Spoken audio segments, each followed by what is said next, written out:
సూలూరుపేట నియోజకవర్గం తెలుగుదేశం జనసేన పార్టీల ఉమ్మడి అభ్యర్థి నెలవల విజయశ్రీ పరిచయ వేదిక కార్యక్రమం నాయుడుపేట పట్టణ అధ్యక్షులు కందల కృష్ణారెడ్డి ఆధ్వర్యంలో అట్టహాసంగా జరిగింది. ఈ సందర్భంగా Tirupati parliament organising secretary Dalla Rajendra మాట్లాడుతూ వైసీపీ పార్టీ వల్ల ప్రజలు చాలా ఇబ్బందులు పడ్డారని అన్నారు. రాబో ఎన్నికల్లో నెలవల విజయశ్రీని అత్యధిక మెజార్టీతో గెలిపించాలన్నారు. సూలూరుపేట నియోజకవర్గ పరిచయ వేదిక ఎమ్మెల్యే అభ్యర్థి గారిని అన్ని విధాలు జరుగుతూ ఉన్నాయి. ఇప్పుడిప్పుడు అంటూ ఉన్నాం. నాయుడుపేట టౌన్ లో కూడా ఈరోజు పరిచయ వేదిక జరుపుకోవడం చాలా ఆనందంగా ఉన్నది.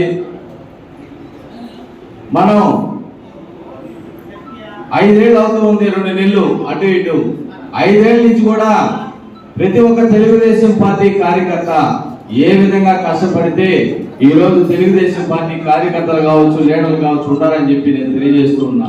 ఎందుకంటే ప్రతి ఒక్కరు కూడా ఏ తెలుగుదేశం పార్టీ ఏ కార్యక్రమాన్ని ఇచ్చినా తూచా తప్పకుండా చేస్తూ కార్యకర్తలు కావచ్చు, లీడర్లు కావచ్చు ఈరోజు ఉన్నామనంటే తెలుగుదేశం పార్టీలు అని చెప్పి తెలియజేస్తూ ఉన్నాను.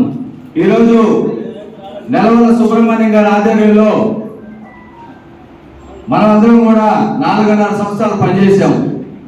మేమందరం కూడా ఎక్కడా కూడా ఏ చిన్న విషయాలు కూడా భయపడాల.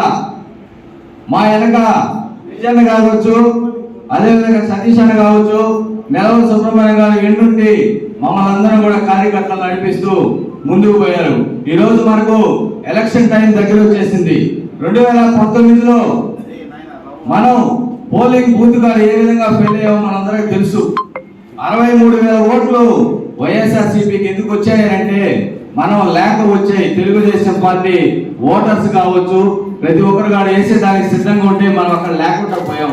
నేను చూసే అన్నమేడు ఈ పక్క ప్రాంతాలన్నీ కూడా టౌన్ లో కూడా చూస్తే కనీసం బూతులు కూడా మన మనుషులే లేరు. అంటే అంత చెత్తగా, అంత చండాలంగా 2019 ఎలక్షన్ జరిగింది. కానీ ఈ రోజు అలా కాదు. తెలుగుదేశం పార్టీ అధినేత నారా చంద్రబాబు నాయుడు గారు, నారా లోకేష్ గారు మనకు మంచి అభ్యర్థిని ఇచ్చారు. ఈరోజు నెలవల సుబ్రహ్మణ్యం గారి ఆధ్వర్యంలో తన సొంత కూతురికి ఈరోజు ఈ సూలూరుపేట నియోజకవర్గ ఎమ్మెల్యే అభ్యర్థి ఇవ్వడం, మేమైతే బూతులు కాడ నిలబడి యుద్ధం చేసైనా మన నెలవల విజయశ్రీ గారిని అసెంబ్లీకి పంపిస్తామని చెప్పి సందర్భంగా తెలియజేస్తూ ఉన్నాను. ఖచ్చితంగా 2 సార్లు మనం ఎమ్మెల్యే క్యాండిడేట్ కోల్పోయాం. వైఎస్ఆర్సీపీ వచ్చింది. కిలివేటి సంజీవయ్య గారు 60,000 ఓట్లు పైచేకి గెలిచాడు. అయినా కానీ ఈ సూలూరుపేట నియోజకవర్గంలో ఎక్కడ కూడా అభివృద్ధి చేసిన దాఖలాలు లేదు. ఏదన్నా మేము ఏదైనా ప్రెస్ మీట్లు పెడితే ఎవరో వాళ్ళని చూచాక కూర్చొని పెట్టి ప్రెస్ మీట్లు ఇప్పించడం. ఎవడు భయపెడతాడు ఈ వైఎస్ఆర్సీపీకి? ఎవరం భయపడం. రేపు 2024లో తెలుగుదేశం పార్టీ అధికారంలోకి వస్తుంది. మనందరం కూడా కావలు ఎగరేసి ఈ సూలూరుపేట నియోజకవర్గాన్ని అభివృద్ధి చేసుకుందామని చెప్పి తెలియజేస్తూ ఉన్నాను. అదేవిధంగా నెలవల సుబ్రహ్మణ్యం గారి గురించి నేను గతంలో ఇంటూ ఉన్నా. ఏమని ఆయన మాటిస్తే మాట తప్పడంట, ఆయన పని చేస్తాడంటే ఖచ్చితంగా చేస్తాడంట అని చెప్పి నేను విన్నా. కానీ నా విషయం జరిగింది. నేను ఒక టైంలో పోయి బాబాయ్ నాకు పదవి ఇస్తారానంటే చేస్తాలేనా అన్నాడు. తర్వాత నాకు చెప్పిన మాటకి కట్టుబడి నాకు పదవి ఇచ్చాడు. ఈ రోజు నేను పనిచేస్తున్నానంటే అదే కారణం.